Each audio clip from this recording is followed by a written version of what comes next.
Cougar Camp All Access with BYU Sports Nation and defensive coordinator Nick Howell. You have taken over an increased responsibility this year, Nick. What's the difference for you as an individual between last year and now this year being the guy on the defense? Mostly just play calling, I'd say. The planning and preparation has been pretty similar, but I get to decide what bullets we're shooting, and kind of that way that's kind of been the difference. So you've been nicknamed Bronco Light by some people. Is that on purpose or just by accident? They probably don't know me, so I don't know. How are you and Bronco different? That's hard to say. I know I'm not as smart as him. I think I'm a little more relaxed than him. Probably that. But I think as far as getting the guys to try hard and same beliefs that way, being physical and trying hard, I like that. On paper, it looks like this is arguably the deepest secondary that BYU has ever had.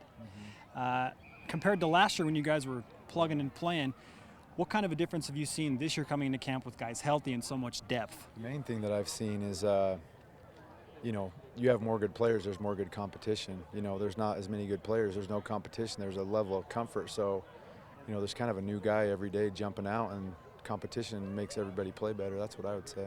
We asked Remington Peck about the dynamic of two teams in fall camp, the defense versus the offense.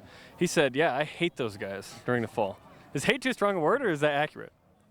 Shoot, when we're between the lines, it's probably pretty accurate. But then, Coach does a good job of bringing us back together. But in order to play this game, you got to, physically want to own your opponent. And if you don't, then, if it's a guy you locker next to and you treat it as that, you're not going to be ready to play because it's physical and, you got to have the right mindset. Not with the, malintent or anything, but just you got to have your mind right to go get after somebody, whether it's your teammate or, whoever lines up against you. Does that then translate easily into game one when you play Connecticut against those guys? I think so.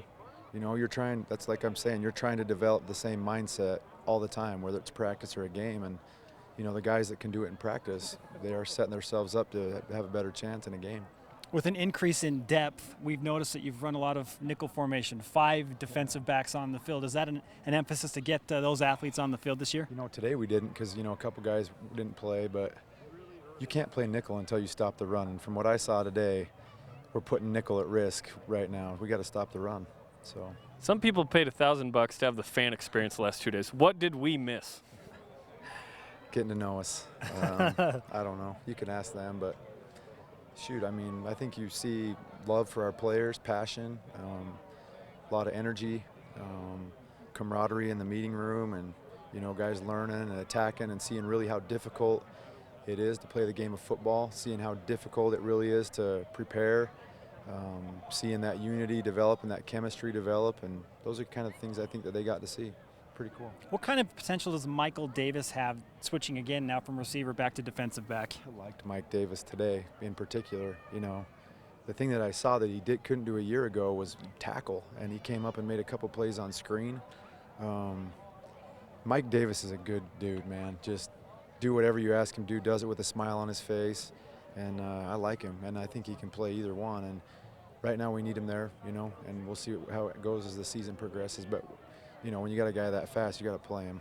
With really recent return missionaries, do you have a specific plan as to when you can let them go 100% like Troy Hines and Harvey Lange? Definitely. We got to be smart. We can't give them too much too fast. And I'm not talking about the playbook or what they got to think about. I'm talking about their bodies and that quick twitch fiber and muscles got to, reacclimate, and it's just got to be in bits and pieces. A good example of that is Bronson, Early in the year, Bronson's freshman year, we were playing him 10 times a game in a pass rush deal only.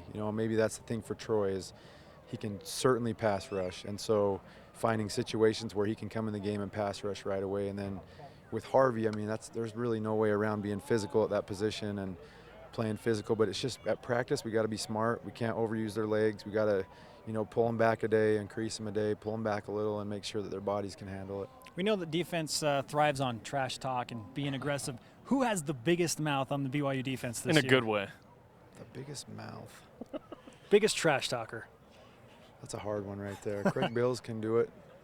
A lot of those safeties, the littler guys that stand back there further away from the ball, they do the talking while the other guys are smacking. And so we really try not to talk to the other team. I don't see our guys talking much. Our guys are running to the ball and trying to talk with, getting to the ball and clean another, get to the ball and clean a guy up, and just letting the physicality really talk. But we really don't have any, I don't think. Okay, thanks, Nick. All right, fellers.